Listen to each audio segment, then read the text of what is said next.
All right, joining us now, we have a lot of news to get to tonight. The House Intelligence Committee Chairman, Devin Nunes.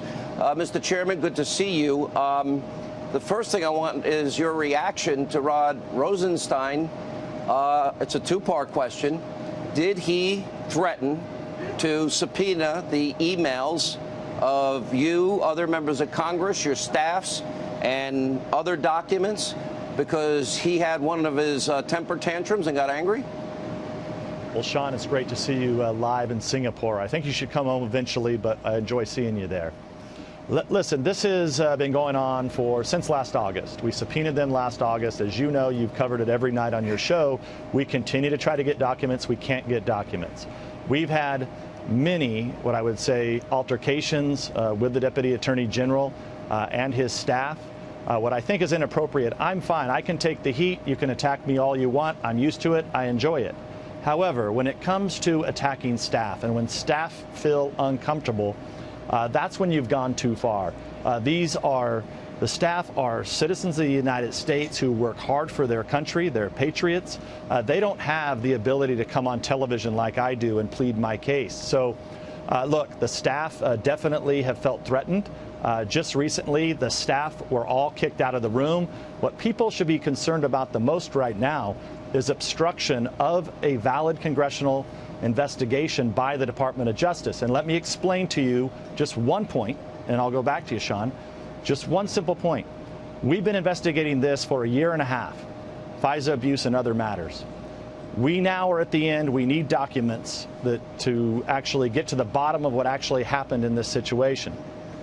They now, just in the last weeks, have kicked out the staff, the lead investigators on this. Now they've kicked out all of the House Intelligence Committee members. So the only ones they're going to provide documents to in the whole entire House of Representatives, only two Republicans, Paul Ryan, the Speaker, and myself. This is totally unacceptable. It is a classic case of obstruction of a congressional investigation. The problem we have here is who's going to investigate the investigators. Let me ask you about one particular staffer by the name of Kash Patel. Is he the one or one of the people that got kicked out of the room, Congressman? And I really want to know, when you threaten and intimidate, to use the power of that office of being the Deputy Attorney General, isn't that itself a form of obstruction? And does that raise the question of impeaching Rod Rosenstein? Well, I will tell you, I'd rather not get into the names of the staff, okay? We have, and it's more than one. For the particular incident, there were 3 staff in the room, but there's been many other staff, I think, that have felt threatened at different levels by the Department of Justice. And look, they have not been intimidated, okay? And our members have not been intimidated. But what they've done now, you know, how do you get to obstruction? How do you get to misleading Congress? By taking this information that we've been legally asking for, a legal subpoena that we're trying to enforce, and you now move it upstairs and you say, oh, no, this is now going to be super top secret information that we're only going to give to the Gang of 8. Okay, that's what's happening here. That people in America should be alarmed. This is a way to hide information not only from the American people, but to their congressmen and to the staff that work for people. Congressman, how do you possibly get it? And is it true that Rod Rosenstein blew up at you a number of times and that he has a horrible temper? And do you view his threat as a form of obstruction in and of itself? That's an important question, whether or not he should remain in that role. Well, let me answer the first part. First of all, I can't do psychoanalysis on Rod Rosenstein. What I can tell you is that the behavior is unacceptable. His unwillingness to provide documents. I said this a couple weeks ago on Maria's Sunday morning show on Fox. I said, look, all you have to do, if there's no FISA abuse here, if there are no problems with the FISA application, if there were no problems, if informants or spies or whatever were run into the Trump campaign, all you have to do is show the House Intelligence Committee all of the documents, let the investigators comb through the documents, and look, we're not getting that. So what does that tell you? We would exonerate them in a second.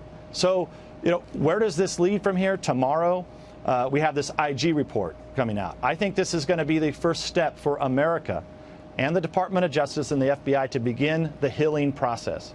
The healing process would be made much easier if we could complete that by them delivering all the documents to us. Tomorrow, they're supposed to deliver documents to the Speaker and myself. We informed every Republican member on our committee, signed a letter today to the Department of Justice to say it is totally unacceptable, an investigation that we started. How do you stop it? The only way we're ultimately going to stop it is there's two ways. There's two ways. One, we can hold Mr. Rosenstein and others in the Department of Justice in contempt and impeach.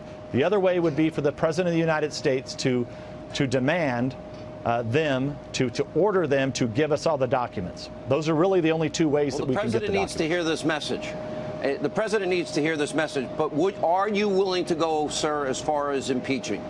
Well, I'm already past. Look, I already wanted to move to contempt months ago. The Speaker of the House believes that he can work with DOJ, and we're going to continue to try to work that path tomorrow. But I can tell you that my patience has run out. I have none left. And now it's really up to the leadership of the House and the President of the United States in order to make sure that our subpoena gets complied with. Well, we cannot have a Deputy Attorney General of the United States that is preventing Congress from doing their constitutional job and threatening people using the power of that office, which is so powerful, to intimidate, harass, and basically stifle the job your Constitution requires you to do. Mr. Chairman, thank you.